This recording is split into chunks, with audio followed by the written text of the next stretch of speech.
Filmore, and I've talked to a lot of you the last couple of days. This is, you can introduce yourself. I'm Jerry Williams, and I'm the president and founder of Myositis Support and Understanding. And I'm Pat Vitacco. And Pat is a psychologist. Yes, okay. So when we talked to TMA about doing this session, what they asked us to do, since I write books, Jerry manages a website for support groups, and he also writes articles for the website. And Pat is a psychologist, and she has written some articles and presented some papers at some pretty big conferences. They asked us if we could kind of share what writing has done for us on our myositis journey, and how we could encourage you possibly to write your own story. Because it will be very helpful to you in kind of processing emotionally what the things that are going on. So, I'm going to start. I have talked to a lot of you, so indulge me for a second if you're hearing something again. But I have had dermatomyositis for 20 years, since I was 19 years old. And I went to law school later in life, but I didn't ever really get to practice law because it just interfered with everything between myositis and migraines and fibromyalgia. I just rolled the dice, and every single day that I tried to do something with my law practice, it kept me out of it. So, my daughter Sage is here, and when she was about 4 years old, I was trying to do yoga one day, and she wouldn't get out of my way. So here I'm trying to do downward dog, and she's under me. So I wrote a poem to help her do yoga with me rather than against me. And as a result, we ended up self-publishing a book called It's a Beautiful Day for Yoga. So then there were lots of really neat synchronicities in there.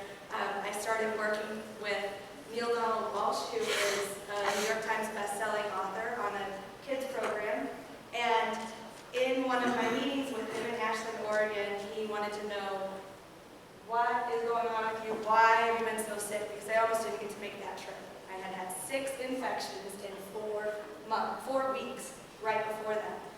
And we've all had that, right? And it just feels like back to back to back. And so I started telling him my story, what I thought was my story.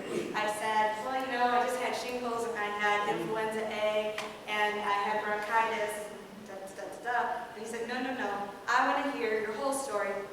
Go back to the beginning. And so I did. And over the course of a couple of hours, he really helped me kind of process through some of my guilt about my disease. And also helped me come to a place of understanding that my disease actually had benefited me in some ways. And who wants to hear that? I'm so sick I can't pick up my 4-year-old daughter, and you want to tell me that it's benefited me. But as we talked, and he knew about my writing, of course, because I was writing with him, he said, you really need to share this story because you've been able to stay happy and grounded and have a full life in spite of being sick. And maybe some people could benefit from hearing how you've done that, because not everybody thinks the same way you do. So he said, get that on my desk by July 4th, and I will help you find a publisher for it. And I was like, oh no. This was February of 2003. I went home. I didn't do anything until May. And then between May and July, I wrote it. And that's 2 years ago. It took 2 years for it to get published, but that's the marvelous transformation.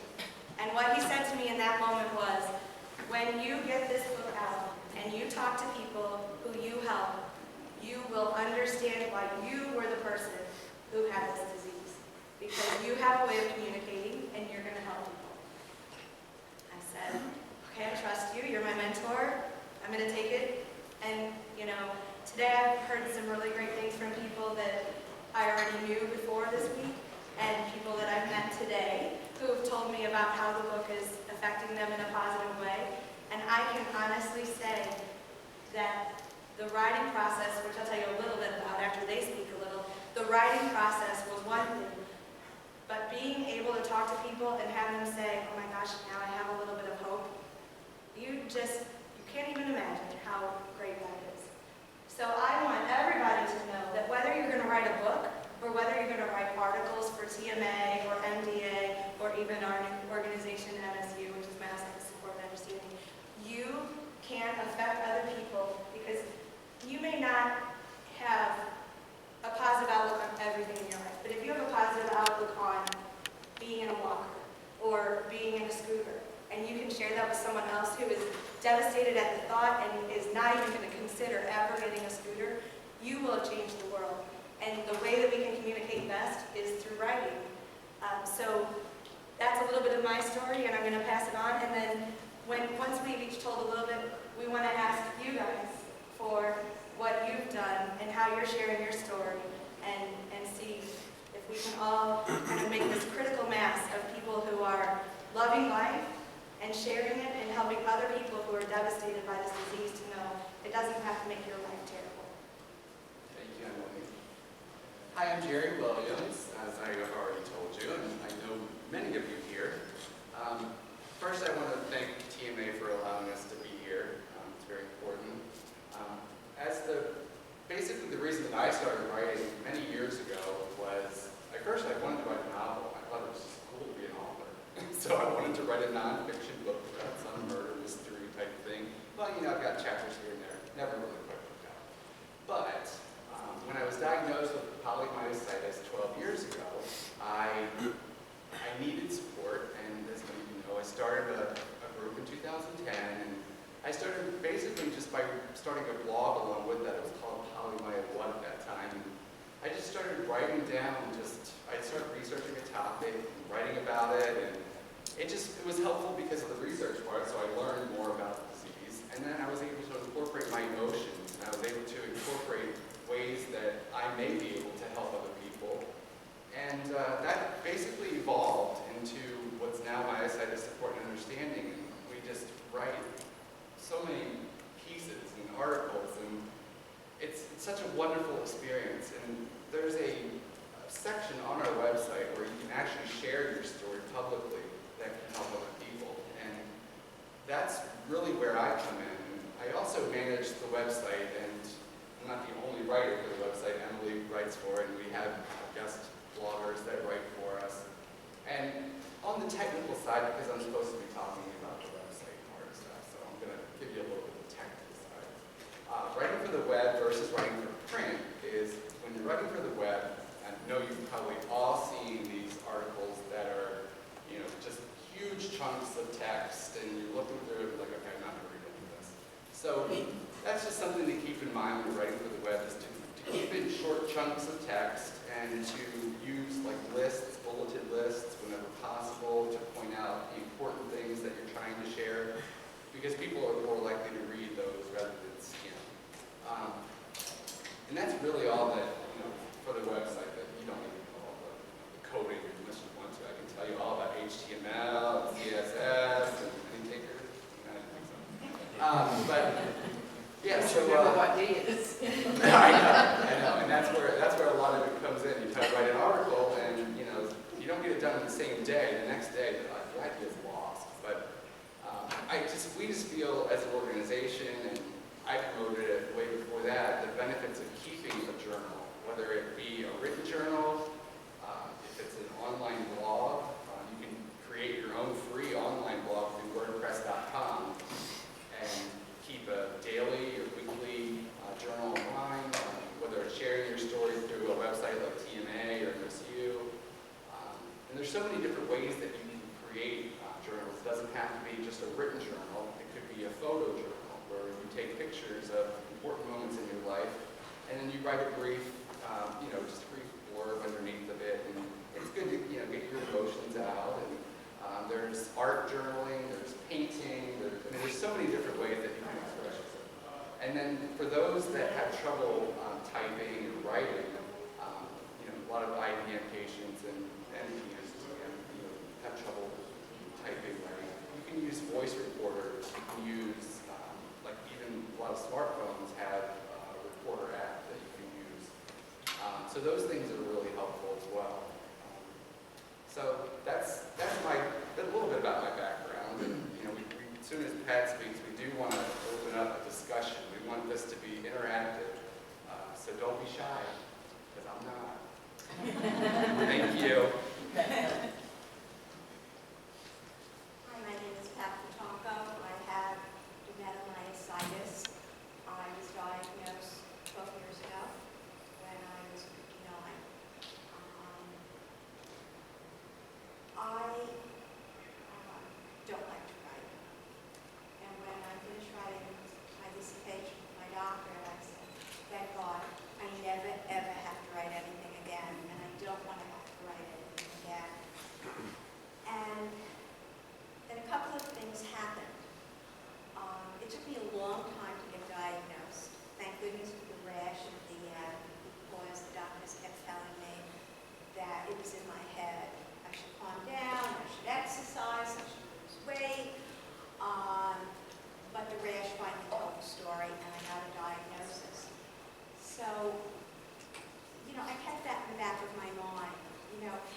I was made to feel for maybe 5 or 6 years by the medical profession and by other people.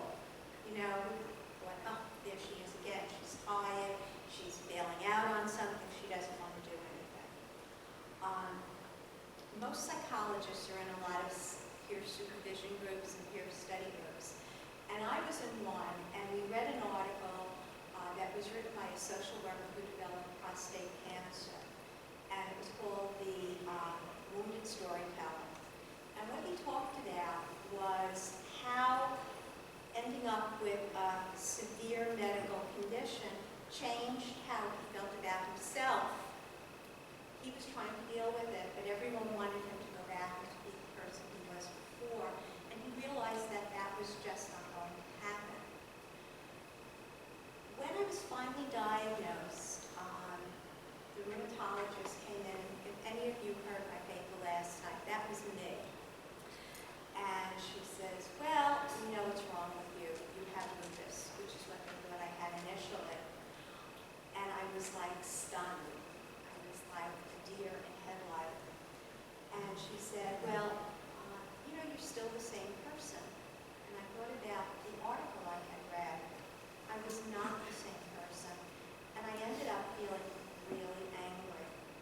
And recognized that people in the medical field, because of all the pressures on them, and because of lots of other things, just don't get a lot of what it's like to be diagnosed with chronic illness and to live with it.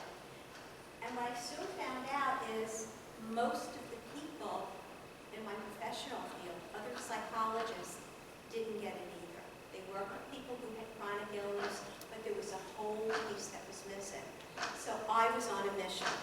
And my mission was to educate both my peers in mental health as well as doctors in the medical community about what's it like for a person to live with a chronic medical condition. Not to just look at blood work, not to just look at a body part, but to realize you have a person in front of you that has a life, that has a personality, that has a family, that has a job. So that was my mission. So how was I going to do it? And I realized I had to write. But as I told you before, I don't like to write. So what I did is that I joined a writing group with other psychologists, and we met every 2 weeks. And we had a stern taskmaster who would say, you have to write 3 pages and email it to the group by such and such a date. So it really, really forced me to get on task and to write. And after 2 years, I had finished writing an article that I submitted for publication that was part of an edited book. And then I presented the paper at a conference in Edinburgh and a conference in New York City that was for psychologists in the field, because I wanted them to think about and know about what it's like for people to live with chronic illness, and to be more in tune with this when some of these people showed up in their consultation room. So I still don't like to write. I'm very glad I wrote the paper. And I guess that's my story. Thanks, Pat. Okay, so one of the things that we talked about kind of listing out for you are the benefits. So Pat has given you the benefits that she felt like she was being able to maybe affect other psychologists. I already told you how having the book has affected me in writing for websites. I write on Transitions blog for MDA. I write for Myositis Support and Understanding. I have the blog on my website. And now I'm going to tell you what the writing actually does for me, because the result is great. You know, I have this book and oh, I'm so proud of it and I can help people. But the writing itself has been extremely therapeutic and cathartic for me. And if you've looked at my book yet, I have journaling exercises in every chapter, at the beginning and at the end. And those aren't just made up. Those are exercises that I've done over the past 20 years to help myself deal with whatever's coming at me. And so, as I was writing the book, you know, 'cause I'm a pretty happy person. And my mother-in-law, when she read the manuscript, actually said she had no idea. She had absolutely no idea I was sick. She didn't know any of my symptoms because I want to be happy and I want to live a full life.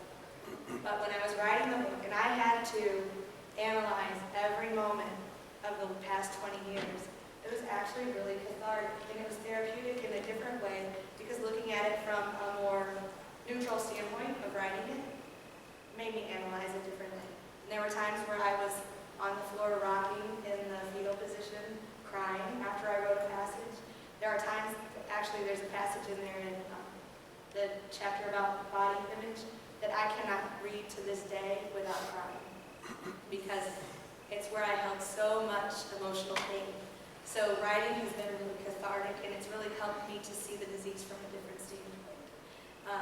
So even if you never show anybody, it can help you because it doesn't matter how much it's rattling around in here until you put words to it and get it out. I don't know that people can ever really process through it. Jerry was going to also just say a little bit about being on the support groups because he does a lot of writing with the support groups. If you want to say that, and I mean, if you want to do, does anybody have any questions so far before we move to that? Any comments? I got a question. Yes.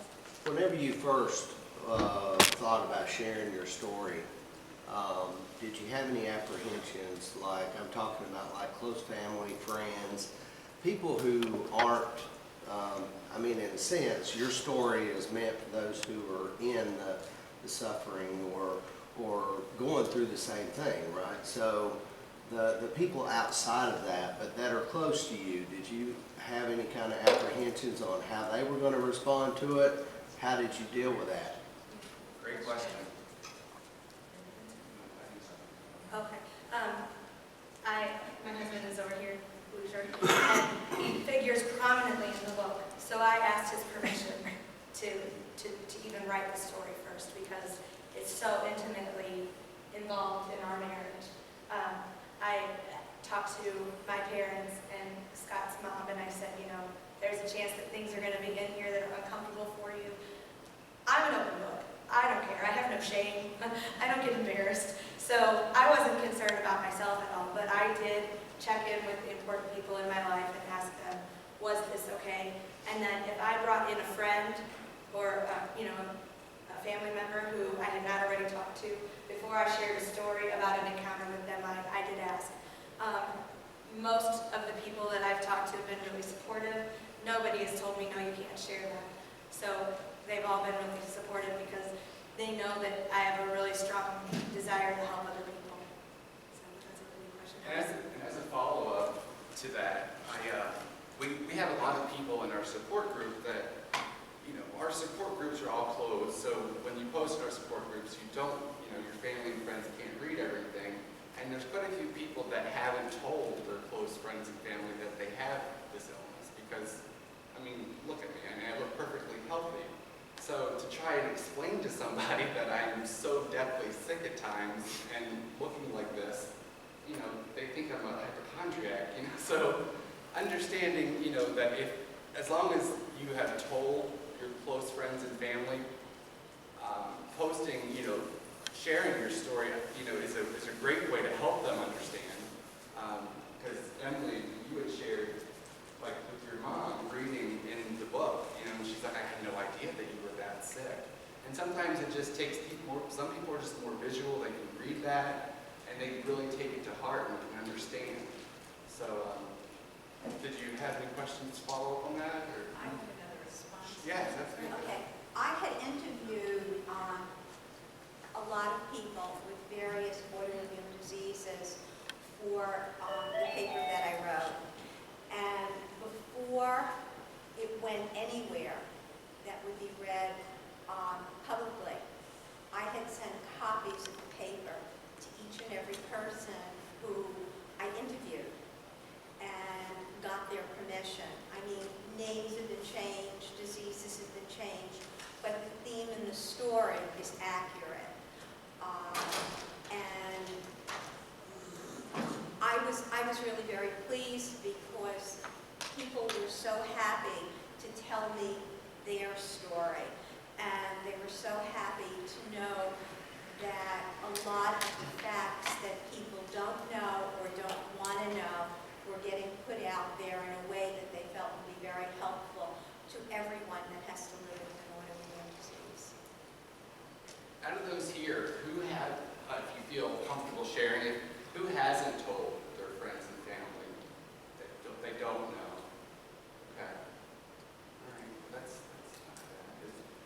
specific reason? Are you afraid that they're going to judge you, or you know? I understand that. Sure, I understand that. And that's one of the great things about, and I don't want to keep harping on our support groups, but you know, they are private, and there's right now over 2,000 people across our groups, and it's a great place because there's somebody there from around the world, 24 hours a day, 7 days a week. So if you're having a bad day, or you have an important question that you just happen to think of at midnight, you know, you can post it, and there's somebody there that can answer it, or you know, at least give you direction. You know, post a link to an article that explains more about it. So you know, the Facebook support groups have been my heart. They have just been so helpful to me to be able to help other people, and that's what I've had. Yes.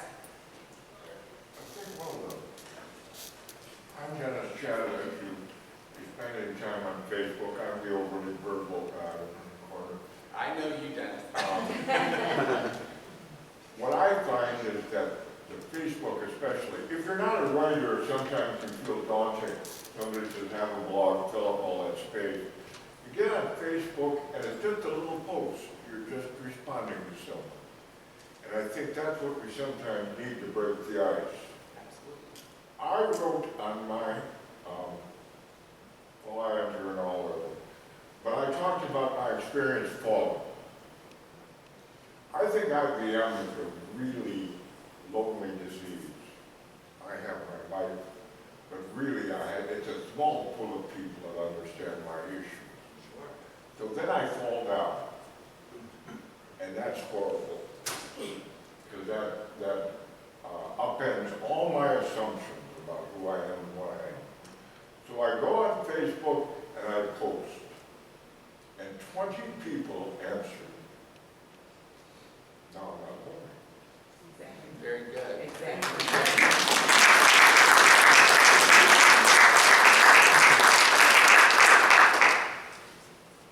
One of the other things that I've found in communicating with other patients, whether it's through the support group or any of the other ways that I've been speaking with other patients, is that, you know, you might say, well, she wrote a book, so she must know about. You know, I've learned a lot over the last 20 years, but I can't tell you how much having friendships with people who are going through the same situation as me and reading other people's information that they've written has helped me. So don't be afraid that just because you're not an author, I wasn't a published author, and then I became one. So just because you haven't written before doesn't mean that you don't have value to add to the world. So I want to know, can we see a show of hands of people who have started their own blogs?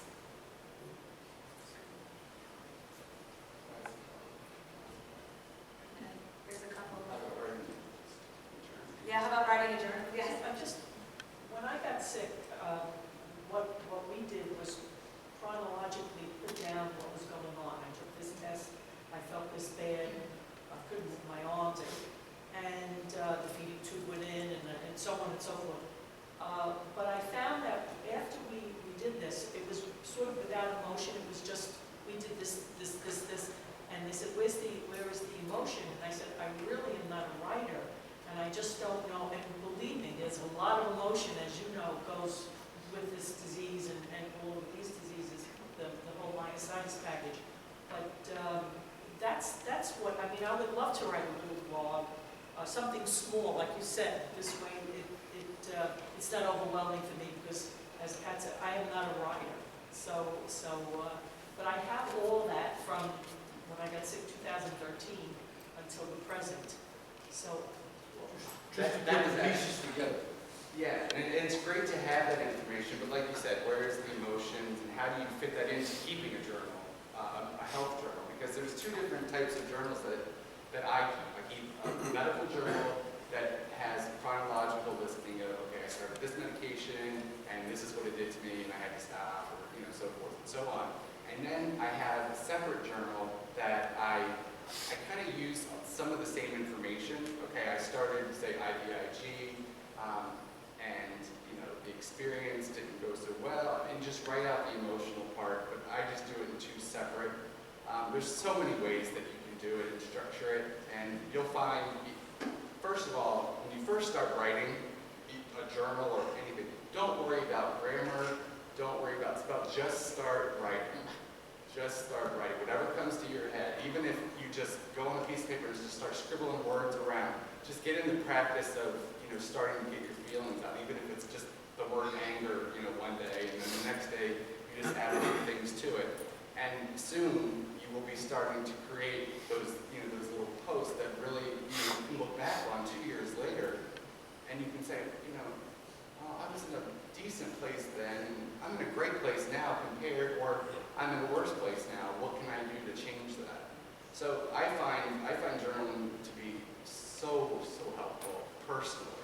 And then if you're willing and able to share part of your journal like, as an article or story, then there's always somebody out there that's going to be like, thank you for sharing that because that's me.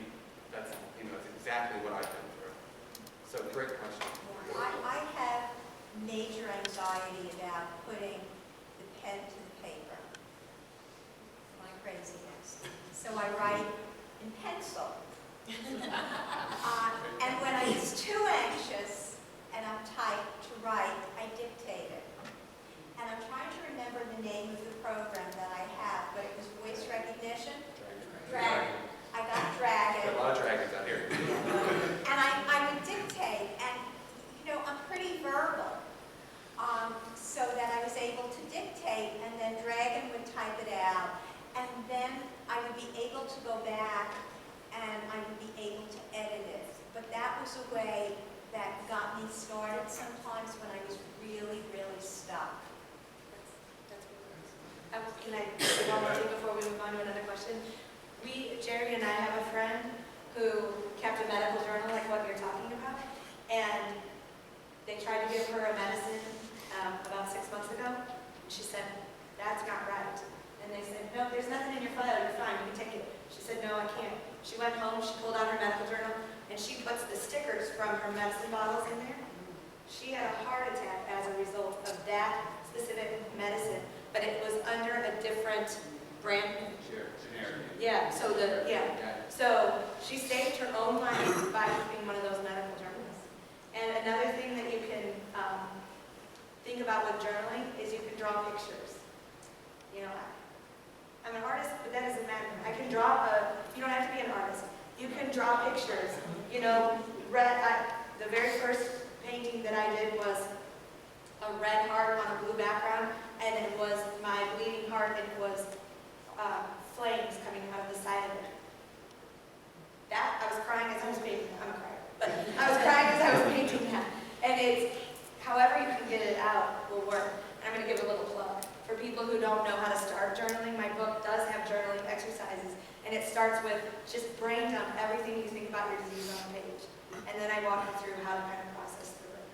So. And and I don't use the term caregiver partner, I don't like caregiver, but from a partner standpoint, one of the things that I see is the frustration level, especially with Maryland. Our kids and everybody loves everybody, but there's a certain frustration level which, when you spoke about communicating to the physicians and psychologists what it's like to live with chronic, because it's a very hard situation to write the journal. Even if you don't write the journal, it's still in your mind, and there's this bridge that I would look for that allows people to be able to communicate. Because to your point, Jerry, people look and they say, oh, you don't have cancer, you don't have this disease, you don't have parent, so you'll be here. They don't understand what being here means in terms of what you're living with every day. And it's very frustrating not to have that bridge to be able to pick and communicate to your circle of family and neighbors and friends what's going on. Because they look at you and say, okay, she has a wheelchair, but they don't understand the frustration levels and the anxiety that you feel and you go through every day. Because you're the grandmother, you're the mother, you're supposed to do this, you're supposed to do that. So even our own daughter, like something will happen and it's like 5 minutes or 2 minutes of what happened with Maryland, we'll go into, well, here's what happened with my day. No, you're missing the boat here. Exactly.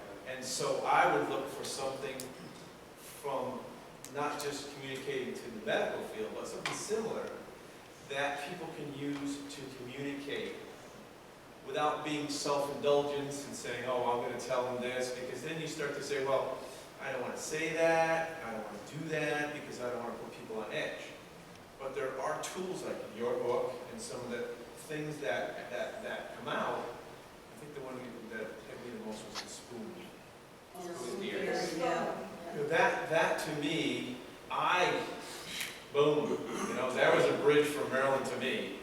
And I immediately said, okay, I got it now. But our kids, our grandkids, our people around us, they don't get it even though they say they do. Sure. So I would look for, from the support group, take some of those tools so that people who are not real good or aren't comfortable putting that burden on, to give something that kind of expresses it. But it's not coming from you. Sure. It's coming from somebody else who has a disease or somebody else's words, but the words, are the right words. Absolutely. You know what I mean? And that's a great point. And as part of our support groups, anybody, I'm an open door, anybody can private message me anytime. So if there's something that you want shared in the group, if you find something interesting or, there's a story that you want to tell but you just don't want to tell it yourself, please contact me. Jerry W1976 is my Facebook. So, contact me anytime. I'll be happy to post anything for anybody. And if you have suggestions, I keep a blog, and I also write for the MDA and for MSU. And if you have something you want an article about that isn't coming from you, I'd be more than happy to communicate by email or even by phone and say, what are you trying to tell people? And then I can write it from the third person. And it's not about you, but then you can share it. I'm more than happy to do that. Yeah, we're so good. We'll do anything that you guys want. I mean, within, Yeah, but let me try to rephrase that. Oh, I'm sorry. Whichever. Ladies first? Yes. Okay, well, I think I had myositis since 2002, and I'm on remission. They've had other things develop through the myositis or whatever, so we don't know if that was the myositis came first, or the other stuff was in the back burner, and then when the myositis came along, did it flare everything up? Anyway, so because I'm in remission, and I'm supposedly I look really well, nobody can tell that I'm sick or whatever.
ourselves, choices we make, how we live our lives. We didn't choose to have myositis. It changes us too. And you brought up so many topics in your discussion there. There are so many things that we could talk. We could talk 4 hours about your question and post alone. I'm so used to the groups. Your post, I figure somewhere. But the invisible illness part of things, that is such a struggle. And you talked about people saying, okay, well, you're not using your cane anymore, so you must be better. Why aren't you able to work? Well, that's something that my husband and I have talked about quite a few times, and I said, if I'm strong enough to stop using my cane, are you still going to understand that I'm still sick? And, of course, he said, of course I will, but everybody else, and that's a constant struggle, and we've written articles about that, about invisible illness, and, we want to write more for outsiders, but it's trying to get those articles about those topics to the right people. Because, we can post them online, but if it's not, if it's just Joe Blow from down the street that doesn't know anybody with myositis, then it's going to do anything for him. So we need group participation to share the stuff that we do post on our blog, to make comments on our blog as well as the Facebook group, so that these posts get more attention and they get out there to more people. And then, you talked about having some overlap syndromes with myositis, and I have overlap with lupus and vasculitis, and so sometimes, you have no idea what's causing what, and the doctors don't. And just one more point, because apparently I'd love to talk. The new normal thing, that is so important to try to find, what you're going to be able to do now, and start loving life again. You're going to have grieving processes all throughout myositis. You're going to grieve over each loss, and that's just a process. But once you get through it, and you find what you can do and what you can love again, the joy is going to be there. And I'm going to stand up and talk. I'm going to stand up and talk. I just can't like still for very long. So, and Sunny, we missed. Oh yeah, you guys can all stand up if you need to take a break from sitting. Sunny, I want to come to you next, but I want to say one thing real quick before we do. The new normal thing is really important, and one of the things that I had to start telling myself is, I may have myositis, but myositis does not have me. And that has made a huge difference. And isn't that crazy, just that one little phrase? But it's made a huge difference in me taking back control, because, I had 6 surgeries. I had 6 surgeries, I think, in 1 year. As soon as I recovered from one, I had another one. And I felt like my life was completely out of control. And I had a 4-year-old child at the time, 3. And it was really difficult. But as soon as I said, I may have this, but it doesn't have me, it just kind of changed how I felt about it. So we will come to you, but Sunny has had her hand up for a while. Well, I want to say that there's a little over 40 people in this room, and a couple of you say you're writing, and I want to say that Emmy was diagnosed, my 25-year-old, was diagnosed in March or April of this year. And she was reading all this stuff online and posts and blogs and whatnot from you guys, because there aren't that many of you guys out there, which is why we're here. Now, me, I'm a master's degree, I'm a licensed professional counselor, I'm a licensed marriage and family therapist, and I have been very diligent about keeping my head in the ground. And I set us up to come here with me knowing nothing. I thought, well, I'll learn stuff once I get here. But she was reading you guys, and that has helped tremendously for her. And since we've gotten here, people have been open and sharing, which has been really good for me because, well, now I'm getting it from other sources. The invisible disease thing, I think, is really awful. I think that it would be a lot easier if it wasn't so invisible. She has 5 sisters. We just spent, me, my mom, and the 6 girls at my condo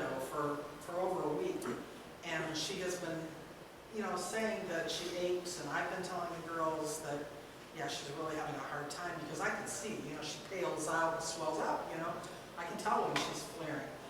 And they didn't really get it. And you just know that they're not getting it. So we spent that time together, and they're wearing her out, and, whatnot. But I think her being able to connect with people here this past day and a half has been fantastic. So keep on writing, those of you who are writing, and the rest of you, get going. Really.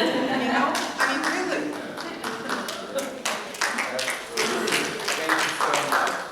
I think the universal truth across all of this is invisible. I'm sorry. The universal truth around all of us is the invisible thing. I had an aunt that was a hypochondriac, and she thought that she was going to put on her tombstone, "I told you I was sick." As I've dealt with this, I have more understanding of how she felt. She said she was sick. We looked at her and we said, "You look fine." Well, now I'm in that boat. I'm sick. No, you look fine. Only those people very close to me have any idea how much I have to drive myself in order to do the things I do. And I see that throughout the members that are here at this conference.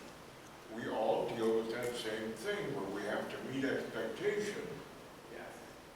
And I think that's the part that makes this lonely, and why we need this community, why people should be on Facebook talking, and why people should be talking on.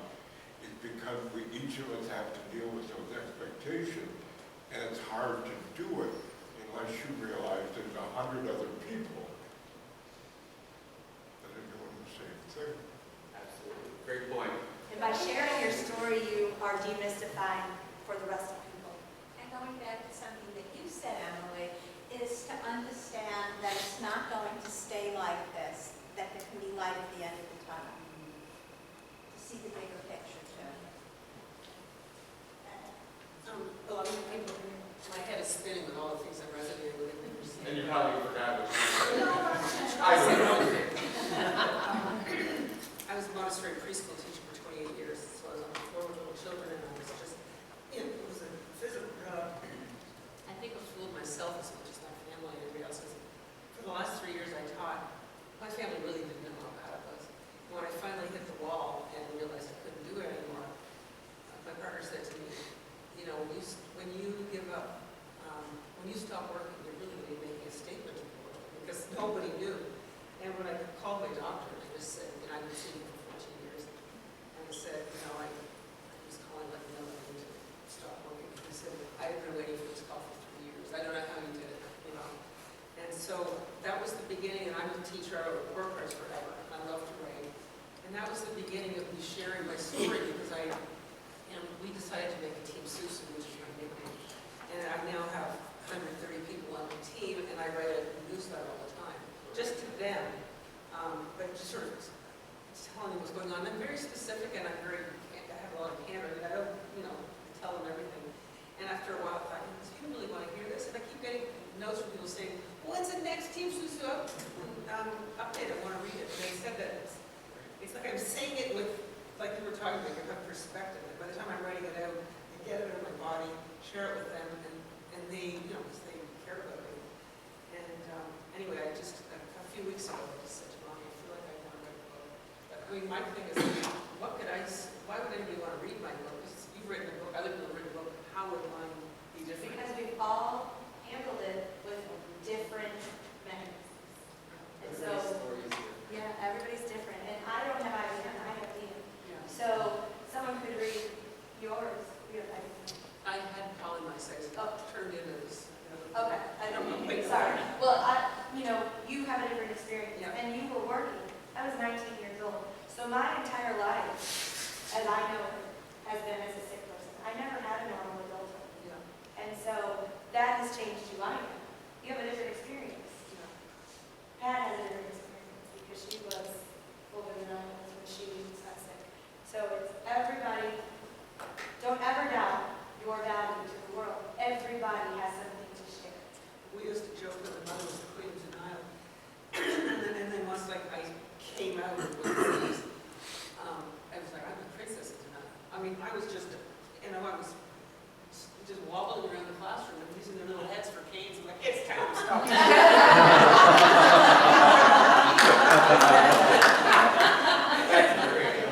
I like the word you said, coming out. Well, That's really, no, I mean, that's really important because every time I write a new article that kind of goes a little bit deeper into our personal life, I have my husband read it and I say, I'm going too far this time. Is it okay? And he's so supportive and he says, if it's going to help people, it's okay. Well, it's like the process of coming out if you're gay, and once you come out and you tell everybody, this is what's bad. Yeah. And once they started talking about my illness and I was not hiding my cane and whatever, I did feel better. I mean, it was really hard at first, but the more I've done it, I'm just like, here I am, this is me, I'm in a damn scooter now. And you rock the street. And that's the book. That's my book. That's your book. You just wrote it, now write it. Unfortunately, you have to share royalties now. Hey, donation unless you wouldn't deny that. And don't be overwhelmed by the thought of, oh, I'd like to write a book. I wrote my book in 3 months, 15 minutes a day. Okay, and then I had 2 years of edits that about killed me. But the actual initial writing of the book, I had support for the edits. The actual initial writing of the book, 3 months, 15 minutes a day. You sit down, you do a brain dump. I was going to say, You I walk was away. wondering if it would be like 3 years of, oh, it's No. so awful. That was guilty. Did you have something to say? Did you have something to say too? Yeah. It's a long time ago, sorry. Yeah, it'll come up. Okay. No, actually, no, I have a very different kind of perspective on writing. Long story short, I started writing a blog because a couple of years ago I went back to school for my MBA, and there was a lot of projects about writing for business. And my professor at the time taught me how to actually utilize my experiences to write this blog. It was very difficult as a husband and caregiver to try to put, all these experiences talking about what I thought it was somebody else. It's my husband, but it's still somebody else's business. Until I realized that we both live with IBM in a way.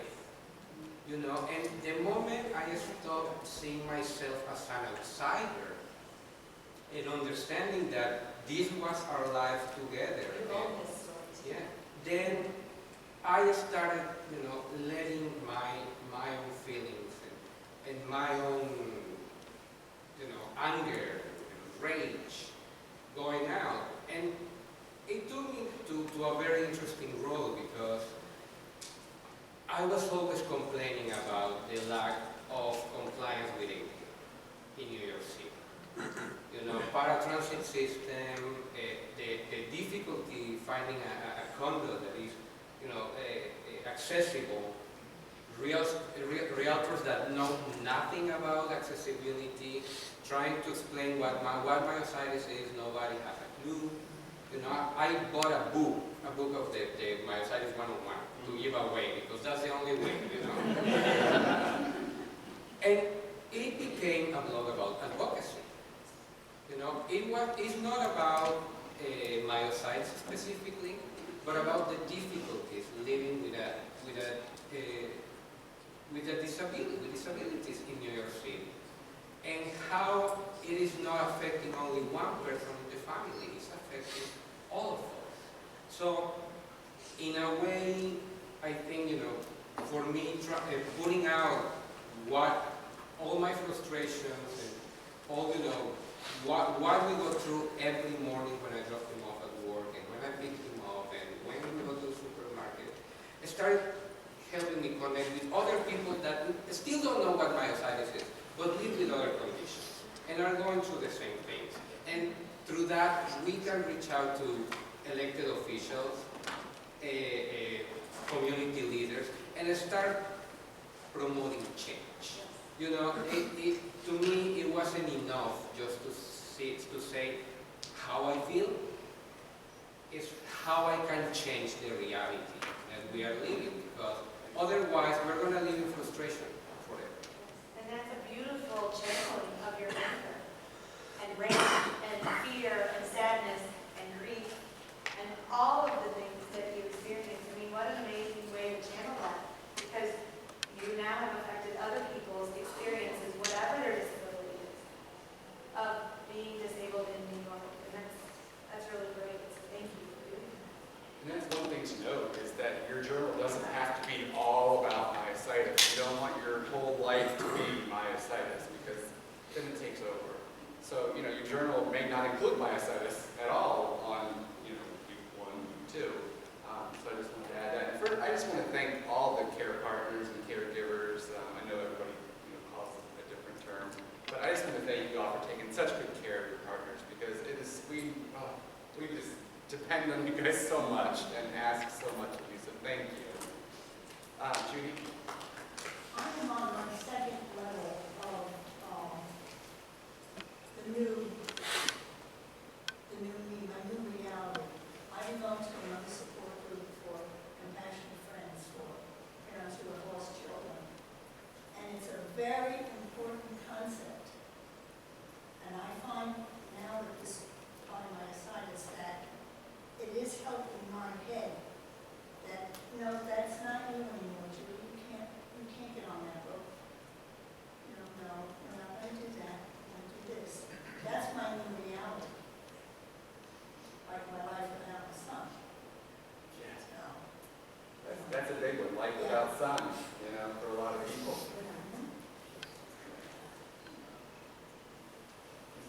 I just wanted to let everybody know that if you think you're not a writer, 3 days before we left for Orlando, Dennis and I got back from a week in Door County, Wisconsin. We went to a class there for how to write a murder mystery. And there were 4 people in the class. We collaborated, and the 4 of us together put together 40 type pages of a murder mystery. Wow. And, I consider myself a decent writer as far as writing a Christmas letter. I'm not a writer per se.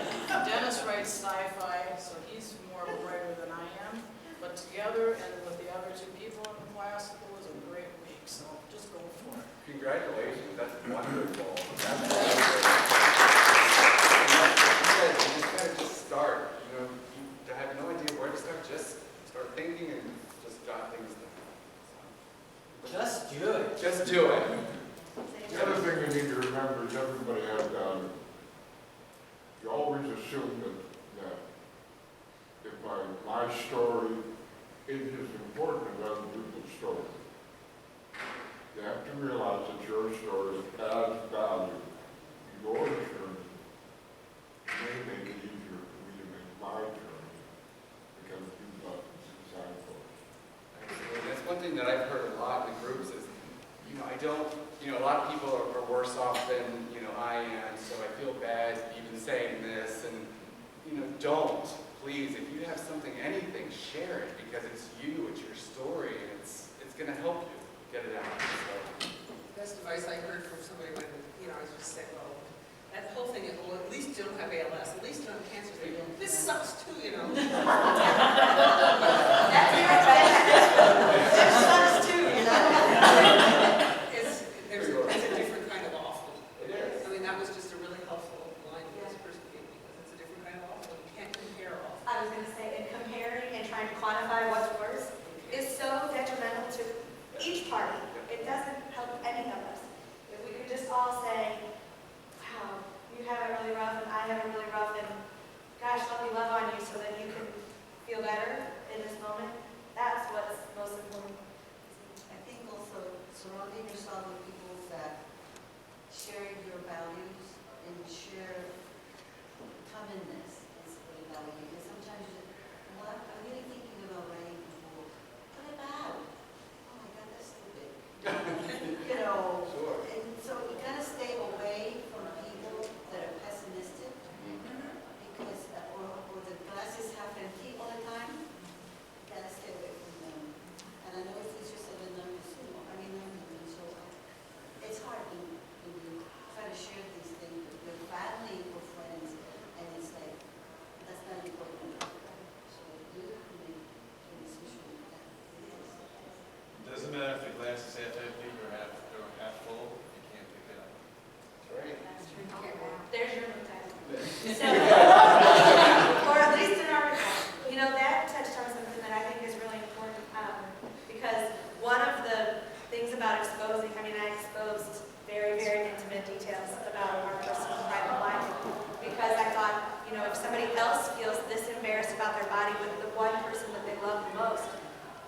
they hear that I said it, maybe it'll help.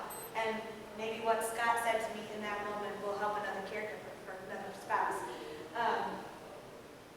As long as you know that what you're putting down is your truth, it doesn't matter what anybody else thinks about it. And you have to become immune to other people's opinions. Now, when somebody tells me they love my book, it's all good, I don't care what you think of that book. I cry. But when someone tells me they don't like it, I say, well, thank you for the constructive thoughts. It just wasn't for you right now. Because I can't own their reaction, I can only own what I do. But it's out there, if they, if it's not for them, it's not for them. I mean, I've purchased so many books that I start reading and I'm like, you know what, no. It's just the reality, so. You just give us a list of those people, let's caretakers. The New Yorkers.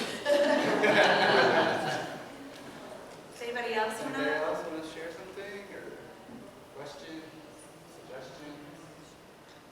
One of the best things you can do when you leave and go home, I don't care if you go to the dollar store, I don't care if you go to Neiman Marcus, wherever you go, find a journal that speaks to you. If you want to write by hand or if you're going to write on a computer, make the background a pretty color.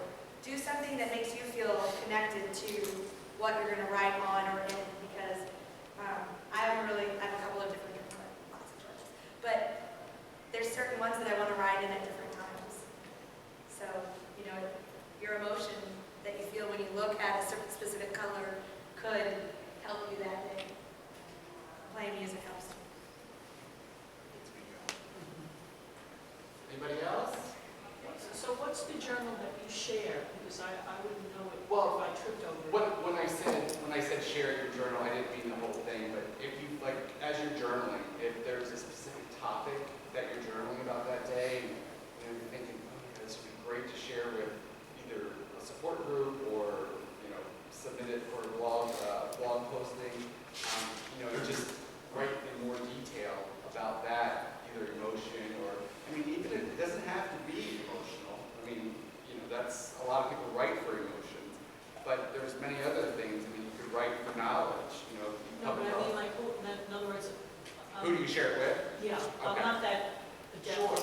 Are you on Facebook? lost in cyberspace and whatever, so if I wanted to write something, and who would I put as sharing with? If you wanted, you could share it. There's a lot of TMA, I believe, offers a submit your story. We offer it on our website, understandingmyositis.org. We have a card if anybody needs one, but it's understandingmyositis.org. Okay. MDA also has MDA. Transitions online magazine, and if you want to email me, I can tell you how to get in touch with them, or just go to their website, and there's a way that you can submit there. And then there's work, if you decide, that you think that this is going to, be even, weekly, monthly, something that you're going to want to keep doing, you can go to wordpress.com and you can start your own blog for free. And you can design it however you want, make it pretty, make it, whatever you want to make it. And then you can share a link to your blog on Facebook and other social networks that you may be on, like Twitter or Google Plus, or whatever the case is. Does that answer your question? Yes. Okay. Am I getting there? But also, many universities around the country, you can just go to the English department and they have free workshops for people who want to start journaling and writing. A lot of people are eager to have it. Sometimes they have group for 25 people, you have 4 or 5. And a lot of these programs close because of lack of participation. So, going to the website of your local community college or university, there are a lot of free programs for people to write. Did everybody hear that? Okay, great. Thank you for that. That's fantastic. Anybody else? I found being in the writing group really very helpful because I was responsible for getting a certain amount of work done by a certain period of time for other people. They sort of held me accountable, and then they were just incredibly supportive. And each one of them was writing about something of particular interest to themselves. They weren't writing about myositis myositis or an illness. But it was it's what enabled me to do it. Something like that might be even better, because if you're writing to other people with myositis, you're making certain assumptions that you know this or that. Where if you're writing, to get to other people, then having people who are writing science fiction read it will help you know whether it's clear to somebody else who doesn't Great have. point. Yeah. Know your audience. Just to add to that, when I went back into the hospital, the OT, PT, and everyone around, the techs, never saw me. It was right away from the hospital, you go right to rehab. So they don't see any improvement, they just see where they left you off. And at that point, when I sat up, I was like the Wizard of Oz, which I just collapsed, And when I went back, I was able to stand and walk, and they found it so motivational that, wow, we really are doing something good. And that's what made me say, maybe if I can help one person. When I came here, everyone here was so wonderful, and I said, wow, there is life after this disease. So you want to try to give back and help other people. Thank you. We appreciate that.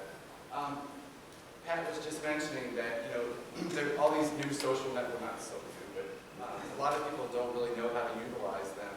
And if you go and just search Google for how to use Twitter or how to, use Google Plus or Instagram, whatever the case may be, you'll find a lot of online free courses. There's obviously some paid courses. Udemy, UDEMY, is a great place. I get a lot of my knowledge on technical things from there. So just throwing that out there, that there are ways that you can learn without having to do the trial and error. And I just have one more question. So for everybody that's here that obviously hasn't started journaling, who thinks that they might start now? I'll accept that. I'll accept that. That's great. Good job, guys.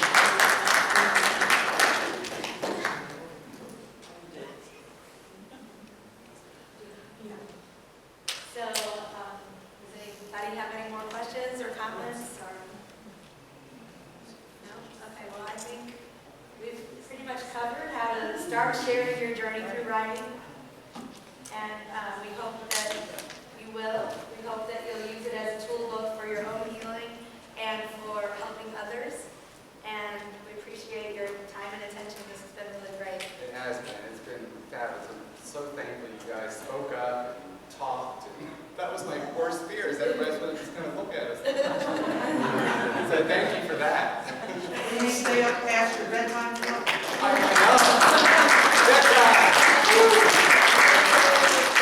I would just like to thank Jerry and the group for opening the website. I had polymyositis 2 years before I found the website, and you guys wrote a lesson for me. Amen to that. And